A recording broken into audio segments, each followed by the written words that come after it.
ইলাহা আরো জোরে লা ইলাহা আরো জোরে লা ইলাহা ইয়া মুহাম্মদ পাক রাসূলুল্লাহ পড় লা ইলাহা পাঁচি বাবা উঠ যাড়ায় একদিন মানো টারি কদা জেনা দে পারি বাঁধে যা তুঝে রে প্যারে আস্তুরিয়া পাই কর তো যাসি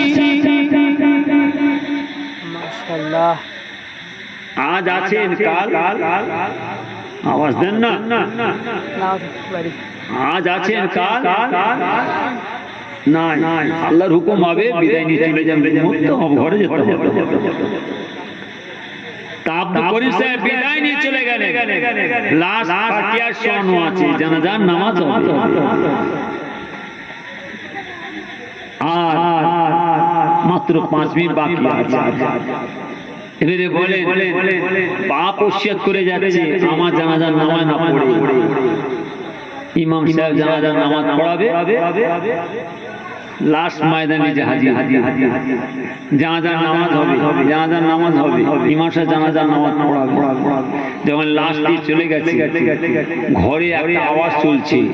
দুমদাম পরিবারের কিছু ছেলে বলছে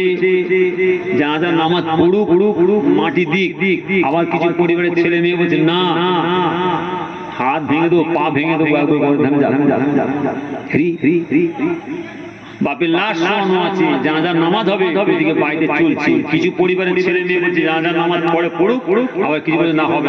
ভাগ হয়ে গেল কিছু বলছে পড়ুক আবার কিছু বলছে না হবে ওরে বাবা জানাজার ময়দানে লাশ নিয়ে যাওয়া হয়ে গেছে জানাজার নামাজ পড়া ইমাম সাহেব জানাজার নামাজ পড়তে যাচ্ছে মুসলিমের মধ্যে ঠাড়ে যাই ও জানাজার নামাজ পড়তে শিখেন ওর বাপ মানা করে গেল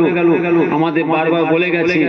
আমার ওই ছেলে জানাজার নামাজ না পড়ে আমার কবরে মাটি না দেয় যদি তোমরা জানাজার নামাজ এই তুমি চুপ করো ওর বাপের জানাজার নামাজ পড়বে কি বলছেন তুমি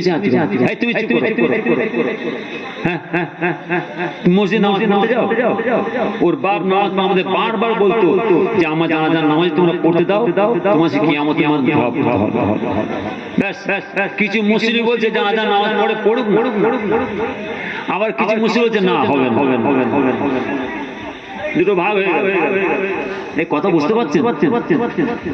কিছু মুসলিম